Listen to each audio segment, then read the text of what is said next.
Our next guest is someone who we share a special connection with. He's like a big brother that we don't get to talk to as much as we'd like, but once we get together, it's definitely feeling like family.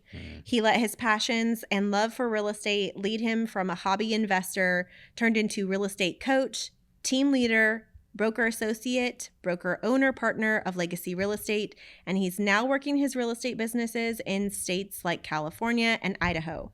Prior to his excelling career in real estate, he served the community as a police officer for 12 years. And despite the large territory that he covers, he still makes it a high priority to spend quality time as a husband, father, and grandfather. Please welcome our very good friend, Shawn Cardoza. Shawn Cardoza, welcome. You know what? It's like, well, you just totally helped me relive my life right now just by giving that entry. And it's like, I forgot all that stuff. So that's so cool. Just to remember. You've come a long way, because I don't think I even touched on half the stuff that has happened within like the last 8 years. It's been a busy 8 years for sure. It's been a busy 15 years for sure. So what is on your plate these days? Lots of travel. I'm trying to slow down from the travel. So let's say not as much right now, but it had been a ton of travel. But once a month I come to California, spend a week here, work with our brokerage here, any appointments I might have, try to get through them in 1 week. So every day is packed. And then I go back and live in Idaho and work my business and team in Idaho, and have a brokerage with a partner over there, Homes of Idaho. Really, really good friend of mine owns the brokerage, and trying to help with coaching in the brokerage as well. So we're working on a coaching company within his brokerage right now too. So we've been doing a lot of stuff over there in Idaho. And I know we're talking about travel back and forth. I know it's the pressing question for a lot of people. So how do you get back and forth, Shawn? That's funny that that would be something people would want to hear. Yeah. I love flying. It's aviation. When I think I was 15 years old, my brother's dad, stepbrother, his father was a pilot, and he used to fly over and do this little circle, because I'm from the awesome little town of Layton. Love Layton. It's my town, my hometown. He'd do this circle around Layton a few times, and then he would fly back to Hanford, and he would do the wave with the wings. And I thought it was the coolest thing, and I said, I am going to get my license someday. Were you riding in the plane when he was doing all that? No, I was on the ground, and we were just watching. Hey, there's your dad again. Yeah, and it was the coolest thing. So I always thought I wanted to get my pilot's license. Ever since you were 15. Yeah. And so when did you finally get your pilot's license? Well, I turned 30, and I said, before I'm 40, I want to get my license. So when I was 37, my wife could not figure out what she wanted to get me for my birthday.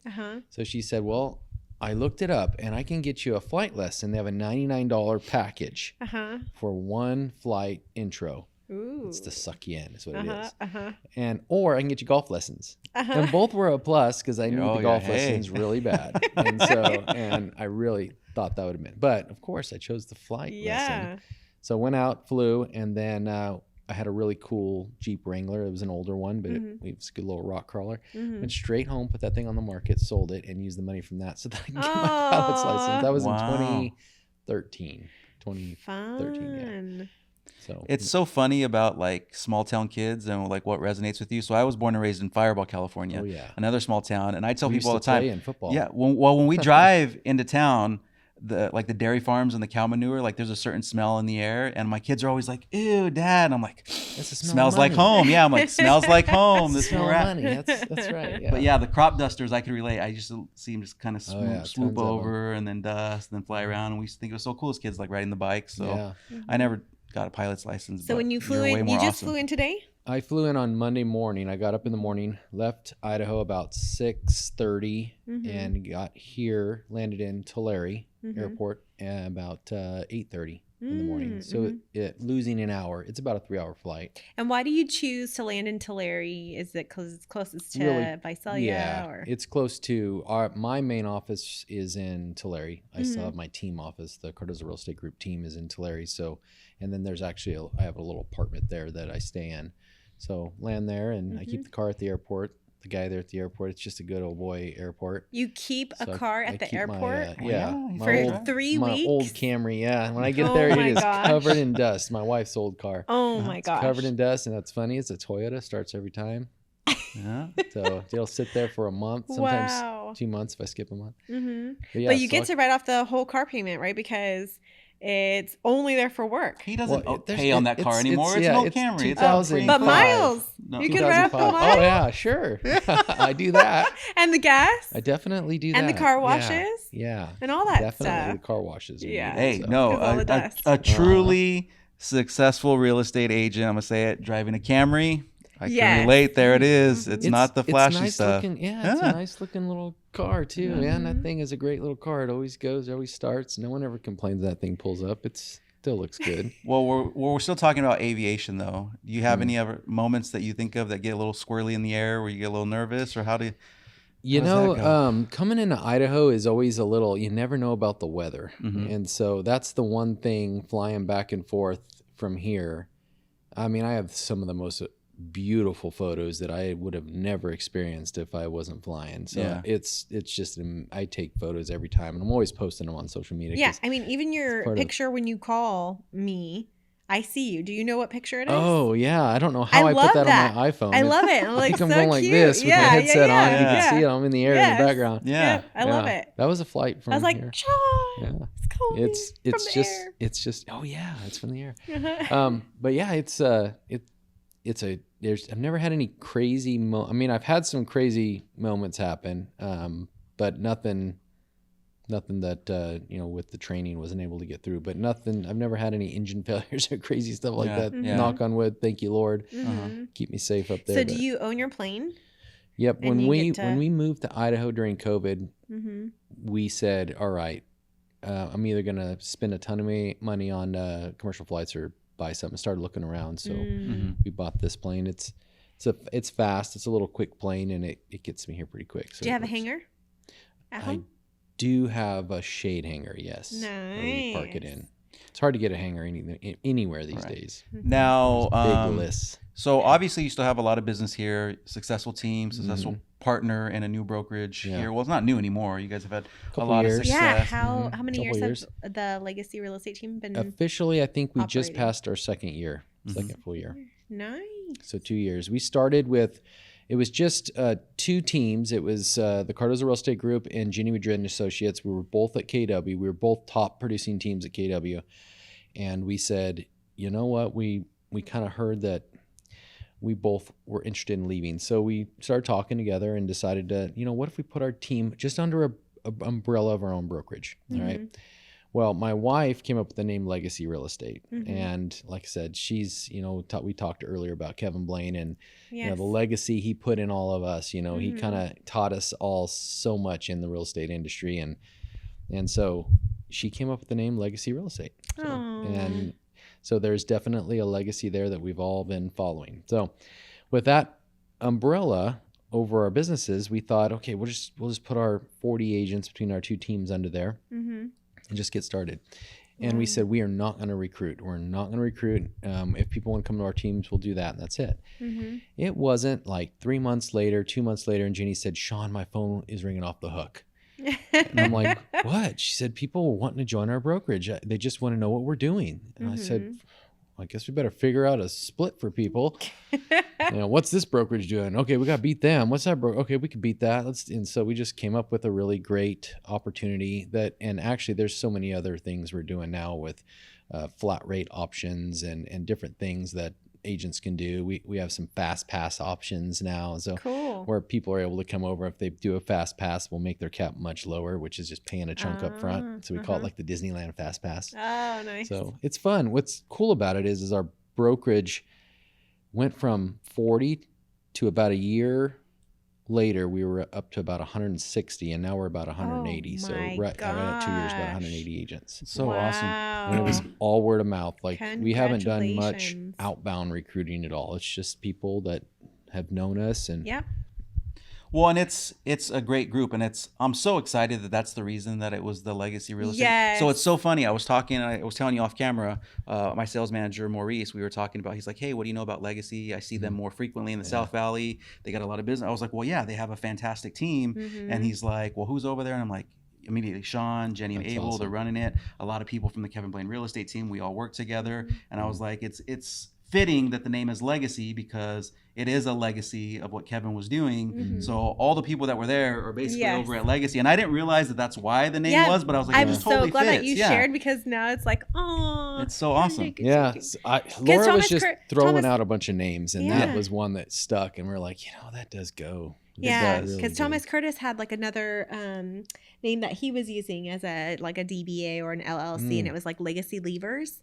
And I definitely caught on to it when I saw it under him, and then he confirmed that was why. So isn't that the most amazing thing that Kevin's legacy was so strong that we all think about legacy as, because we witnessed, the legacy that he left behind, and it's all still such a big part. And it we is all such a big part. Yeah, it's crazy, right? Because he's been gone for a while now, and when we were talking to Thomas, I was like, but I still have this like desire to make him happy as like that mentor, and like I feel like when I go to work every day, like what would Kevin think of like my activity or what am I doing? Totally. Or I find myself like talking that all the time. Yeah, his old videos and stuff. Yeah. And we did play a little snippet of do you remember he used to Marco Polo all the time? I still had his Marco Polo forever. I still have mine. And he would send them, and then all of a sudden out of nowhere, I couldn't get him to come up anymore. Yeah, because I think they ended their. They canceled it. Well, they didn't delete them yet, but they stopped just giving it for free. So you have to go in there and like register, and then you can download them. So you can still get them, but I think you have until like the end of next year. So if you want to grab any like old ones. So I got in there and I saw it. Yeah. You can see him because he, it was his last one he sent me. Yeah. And so when you click on it, it just was blank. Oh. And I'm like, gosh. Yeah, I think you can still get it. Like I did download them at one point in time somewhere. They're somewhere. So, They're somewhere. I have them. And so let's talk about, the Kevin Blaine real estate team a little bit, and all of us, and kind of how we've all branched out and what we've done and what it's meant. So kind of that's where we all met. So you, us, Thomas, Jenny, Abel, Diego. I mean, my goodness, everyone, a who's who of real estate agents at this point. Yeah, so, if you look out there and the top ones right now, it's funny that all the top ones it seemed like all came from Kevin's tutelage. It's true. And then I tell people all the time when they don't know Kevin Blaine real estate team or any of that, I'm like, literally, if you Googled Tulare County, there was like the outlets and Kevin Blaine real estate team. That was like the only two things that came up when you Googled. Yeah, that's crazy. That were in Tulare at that time. That's so awesome. But so you met Kevin before you were in real estate. And you told a funny story off camera. I think I want to talk about it a little bit more on camera because I thought it was really good on the reason you guys met and how he kind of approached you, and talk about that. But then talk about like the opportunity that he gave you in real estate, because I think it's kind of important to frame how I feel like we were like the island of misfit toys. There was a lot of us that didn't really have like a place in real estate, but he embraced us and what we all kind of go on to do. So tell us a little bit about that. So awesome. Where you were, where you misfit toys, man. I love it. That's so true. Yeah, so what's funny is I met my wife in 2008, and we got married really fast, by the way. But I met her in 2008. We both came from other unfortunate, pretty bad, abusive, broken relationships. And so my brother introduced us. And so we started dating, and right away she would tell me about this guy named Kevin that was a really good friend of hers, and that she wanted to introduce me to him. It's like it's her big brother in the area. So because she didn't have any brothers, so this was her brother. And so anyway, I happened to be I had been dating Laura for maybe 2 months. Maybe 2 months, maybe even a month. Might have only been a month. Yeah. And so I'm sitting in Taco Bell and I'm in law enforcement at the time. So I'm a detective, and I wasn't even a detective. I was a motor cop. So I was wearing my motor boots and all that, and I was sitting in there with another friend who was on patrol, and we were just taking a little lunch break. And this little dude, with this little bald head dude, comes sitting next to us. And he's just sitting there listening in on our conversations. I'm like, what's this guy doing? You could tell. So police officers, we kind of have an observation skill there that we're like, we could tell when someone's looking at us or listening or something. And so both of us right away are keying up, like, who's this guy? What's going on? What's this guy doing?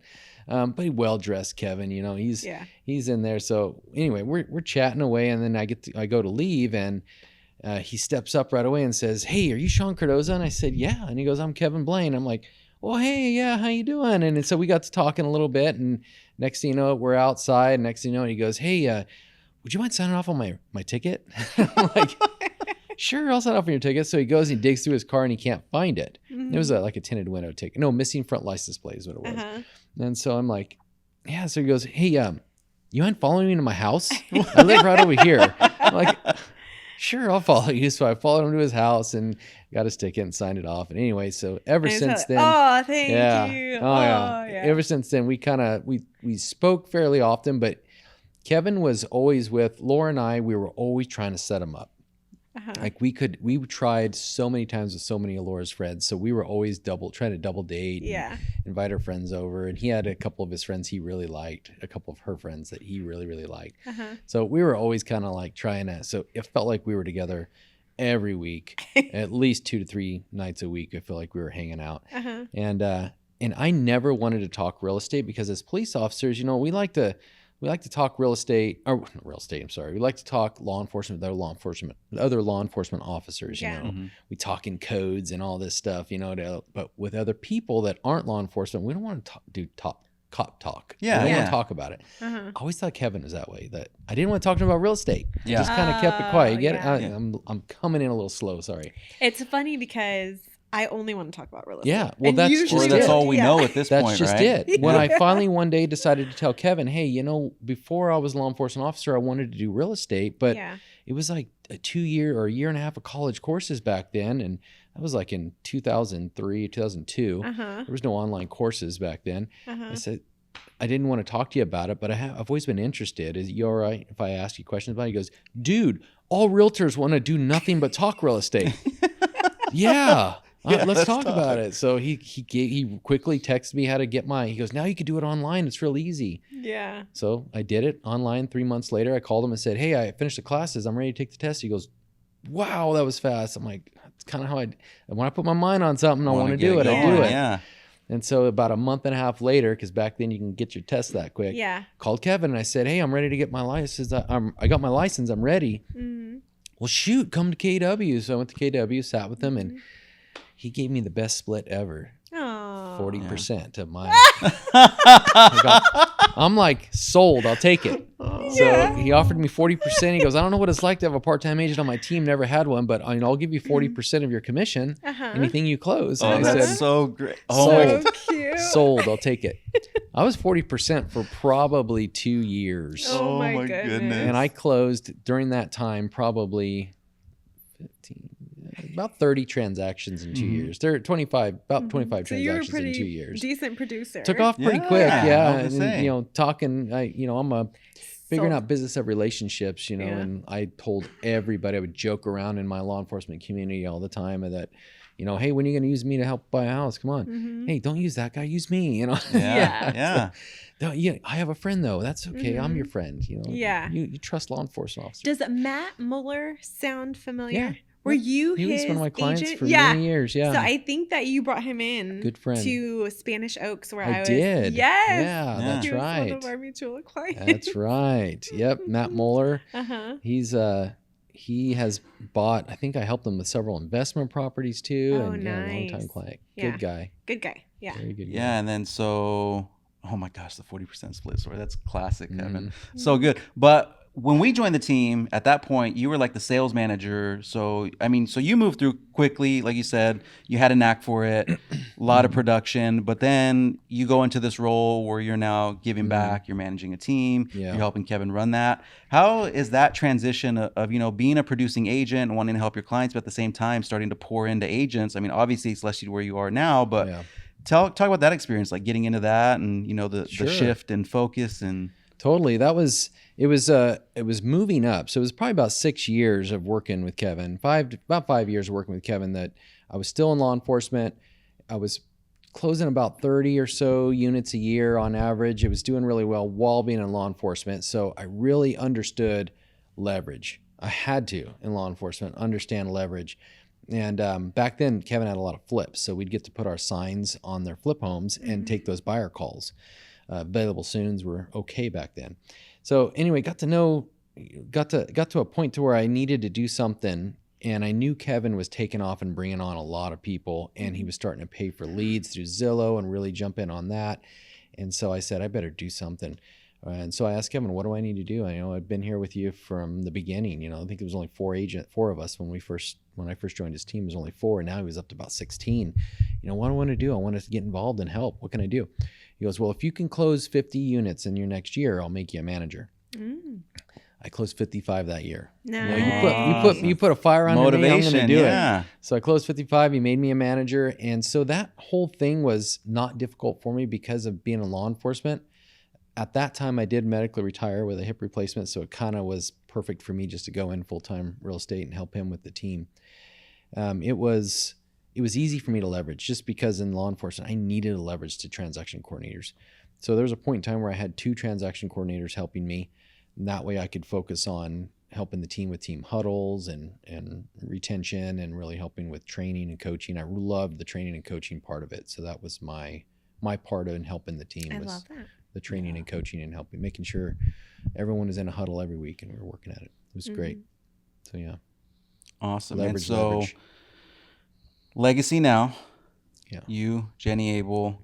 And then also Homes of Idaho. Homes of Idaho. Yeah, that's the brokerage I'm part of. I'm a broker associate over there, and helping him with. We're working on a really good in-house coaching. I have a coaching company I started called Real Cop Coaching.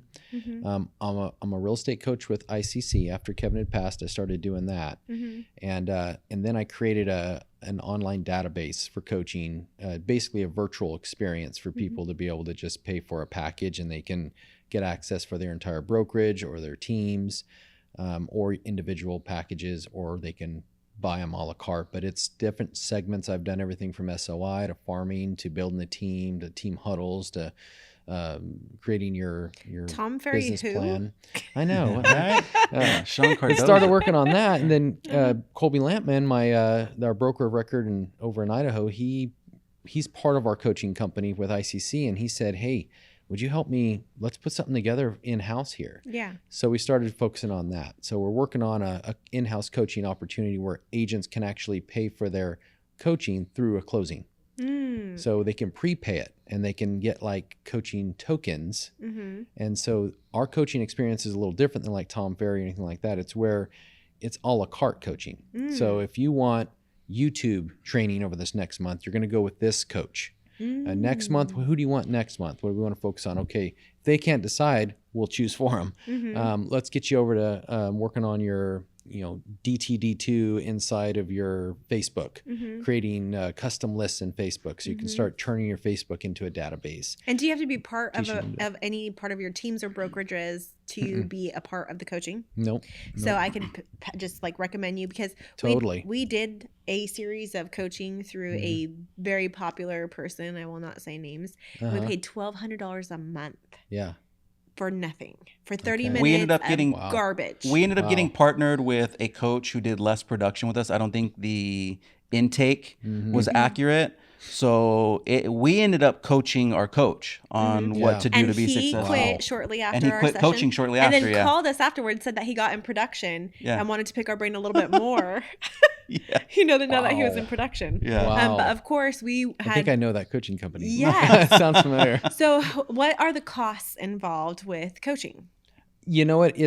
We do either $500 for every 2 weeks, $1,000 a month, or if they want to do like we were talking earlier about our brokerage, how we do the fast pass. Yes. If they want to prepay for part of it, we'll lower the cost to make it a little more worth their while. If they want to pay in advance for a whole year, we'll lower the cost to make it worth their while. So we kind of set it up too so that they don't get bored. Yeah. I've been coaching with some of my coaching clients for 5 years. Nice. And they've been with me and they don't want to leave my side. That says a ton. But we were to me, it's like for can we please stop? Yeah.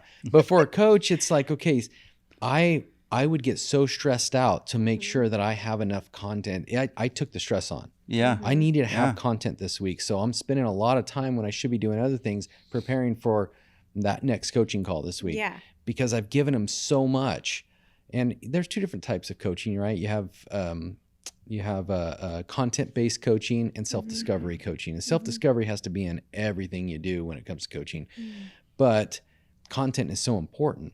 And if you're focusing too much on content, you're going to run out. Well, for 5 years, safe to say I've gone through so much content with these guys. Now I'm digging for more stuff and trying to make it even better. So what does that do for me? Every day I'm on different podcasts. I'm on different coaching books I'm reading on different things. So it's forcing me to learn more so I can pass it on to these coaching clients.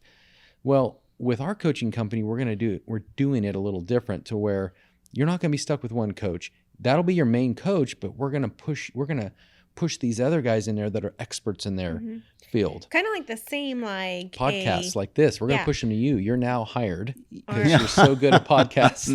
or a team, like a real estate team, right? You have your listing specialist, you have your buyer specialist, you have your transaction coordinator, your photography specialist. So it's kind of like think that. About doctors too. Yeah. You know, you go to your main doctor. That might be me, and then I'm going to send you to go the specialist. But I love the passion behind it, Shawn. Like it's something that you could tell you've put a lot of work into. And you're right. Like even as a coach, like, hey, I'm not the best at coaching everything or every topic, but I have a group of people that can do that. So you kind of come into this, we get you situated where you're struggling at, we get you in front of the right people, and then we invest the time, and we're sticking with you as long as you need us, and we're there for you. And you're constantly looking for more content, you're constantly looking at changes in the market, and you, like you said, the level of thought that you're putting into, I want to make sure that it's always impactful. I don't think you get that everywhere, and it's great to see. 3 questions. One is, are you maybe like on the cusp of maybe offering people who are not in the real estate industry like life coaching, like coaching for development, self-development? Is that something that you've thought about or are doing? 100%. That's so awesome you bring that up, because I feel like a lot of my longtime coaching clients has turned into that. I've helped people through different things like alcoholism and family problems and things that they're going through in marriage and stuff like that. Because I'm no marriage counselor,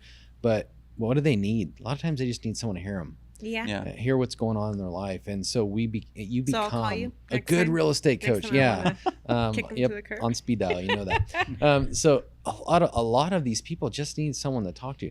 Here's the deal with this business that is the secret sauce, the absolute secret sauce. You know, you hear that this is a relationship-based business, and it's so true. Buyers, sellers, so important to have relationships with people, and you're going to get more. What's more important than that?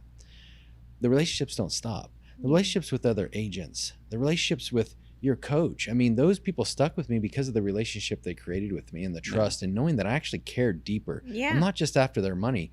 Sometimes my coaching calls would go a little long and I didn't make a big deal about it. But if I had another coaching call stacked, I had to get them off. But I would say, hey, if we need to get back together this afternoon, let's do it. There's got to be a care that, you know, and that's where God comes into all this, because, you know, he puts us in this position where he wants us to be, right? And it's up for us to choose to step into the role that he's placing you in or not. And I feel like, you know, the coaching thing has been a passion for the fact that I do care about people, but more than anything, I really care about who they are, and I really want to create a relationship with them. The relationship with agents is so important for realtors, because you have buyers and sellers that you're going to work with, and you might work with them every 3 to 5 years, unless they're an investor and you sell them, maybe 7 years, maybe 10 years. You're going to work with that agent again, probably 2 or 3 times a year. So you better treat other agents right. You better treat them good. And if you start to have a bad transaction, by the end of that transaction, make it right. Because that's going to help you to get your offer accepted next time. That's going to help you in so many ways to create those relations. It also, like we talk about this a lot, is it also helps you come out a better agent on the other side, as far as self-development. Like you have learned to get your emotions put to the side, become a better professional, and grow through that struggle. And we talk about that a lot. And I think to your point, like it's funny that you bring that up. I think some people believe like if it's a difficult conversation or if a difficult transaction or something that ends up canceling or there's issues, some people think that like, oh, if you cancel, like it's a bad experience. It's like, no, that's not what we're talking about. It's being transparent, being honest, making sure that you guys are working in a partnership and you understand what's going on. Like we wish that every single transaction would go through to closing, and we're doing everything that we can to ensure all parties are, you know, able to produce and do what's necessary. But sometimes it's just not possible, and it's nobody's fault per se. But I think where you talk about the relationship side of it, if you're not being upfront, if you're not being transparent, and it catches someone by surprise, like that's memorable for the wrong reasons. But if you had someone that you did, I have plenty of transactions that have canceled, but I look at those agents in the highest regard because there was no surprises. There was no issue that I I wasn't aware of, or there was no communication that was missing. And it's so important in this business. Like you said, it's relationship, it's communication, and understanding that like everything's not always going to be perfect. But so the second question I have for you is: are you still in production? Are you still producing as a real estate agent? Can clients call you and use you if they hear you and they're like, I am. I love him. I want him to be my agent. Yeah, I'm still selling. I mean, I'm not doing like I was. I think this last year my production was about 42, I think, personal production. So I'm still selling. I do kind of pick and choose, but I always have someone close. My daughter's a real estate agent now. So nice. In Idaho? Yeah. No, here in California. In California. Yeah, she lives in ours is getting licensed. Yeah, it's awesome. It's so cool because one is Dad might be a little harder on her. Yeah. But at the same time, she knows it's helping me too to have a close relationship with her, to know that she's, we haven't always had the best relationship when she was a kid, and growing up was really tough for her, not me. I mean, it was tough for me too growing up. But it's kind of brought us a little closer together, her doing it, and it's allowed me to kind of relax, knowing that she's asking me a lot of questions that typically would go to someone else on the team because she's comfortable with me. Yeah. So because of that, I'm feeling more comfortable in her to give her an SOI, sphere of influence lead. So she'll work closely with buyers with me.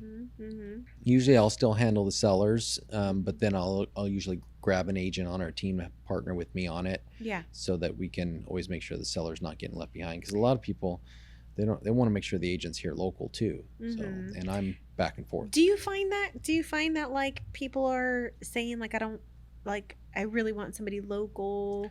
Because I saw your span in California, and I think I saw all the way down to Lancaster and all the way up to like, I don't know, I saw some in the Bay Area, Sacramento area, so that's a huge territory. And so obviously you're not going to be like local to all those areas. And we also cover a huge territory. Large territory, yeah. And so do you find that most people are attracted to more your passion for having their best interests rather than being local? I do.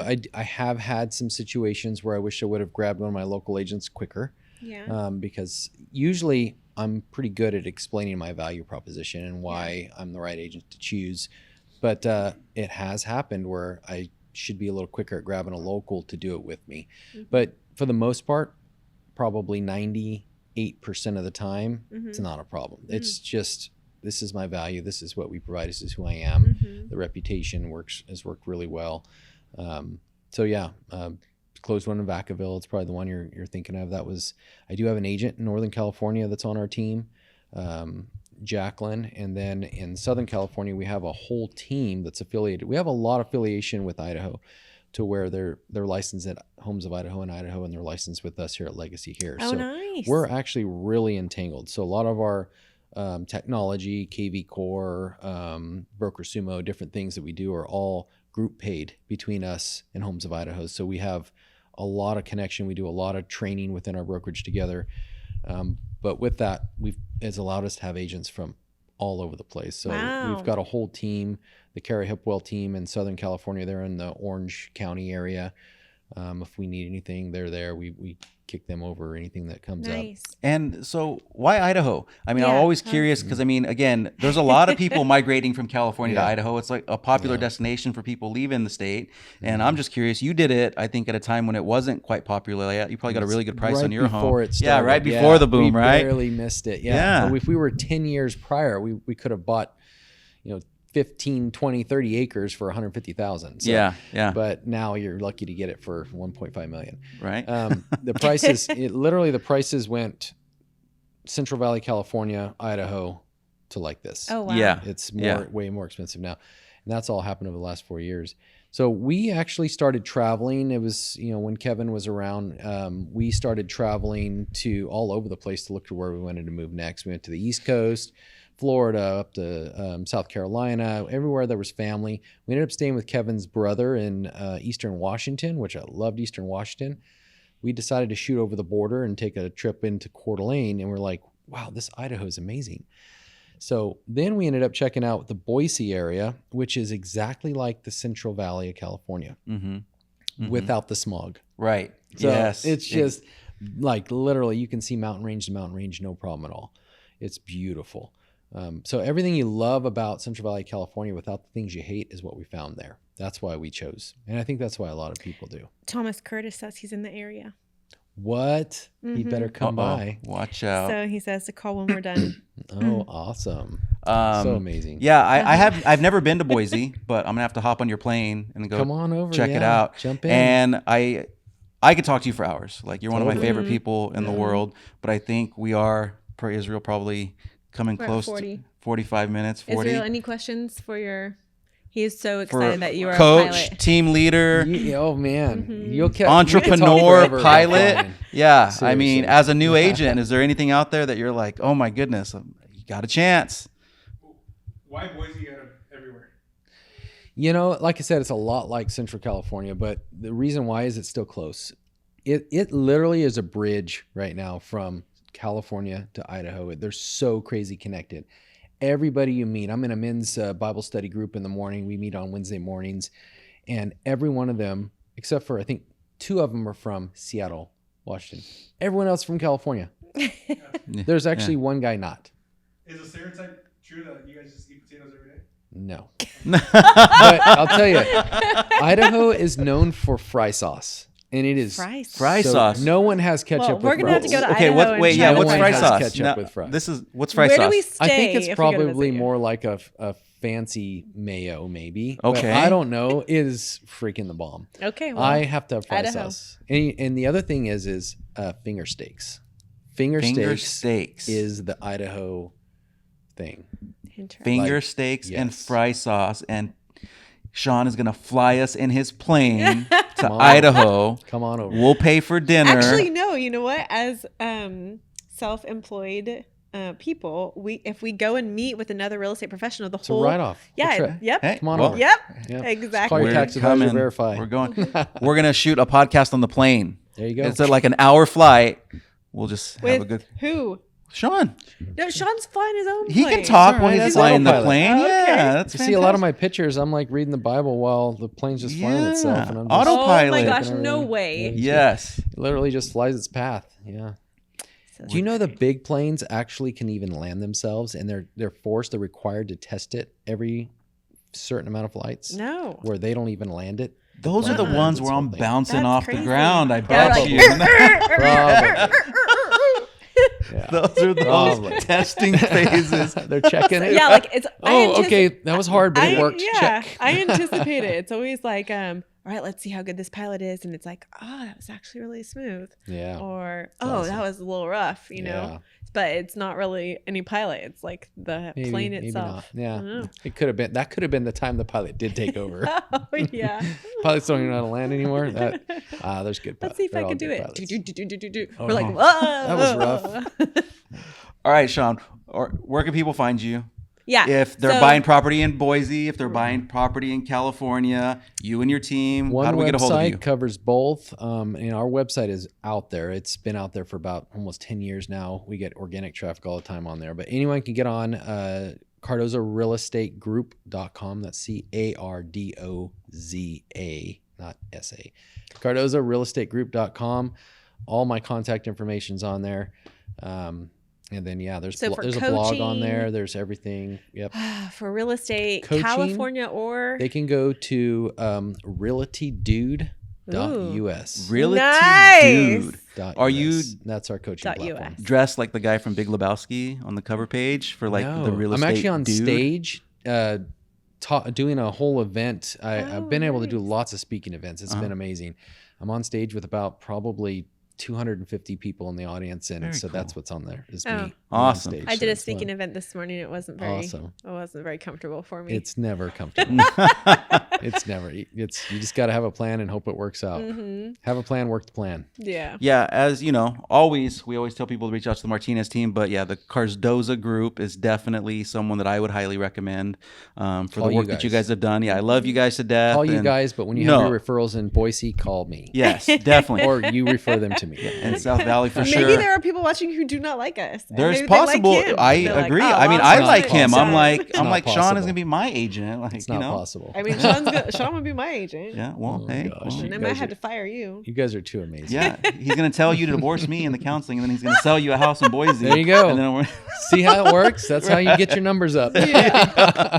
Awesome. Well, thank you so much. Oh, you're welcome. Really Thank you, appreciate guys. you. Thank We're you gonna again. go This is a grab true some blessing. Thank dinner. you very and much. thank you for tuning in. See you on the next one.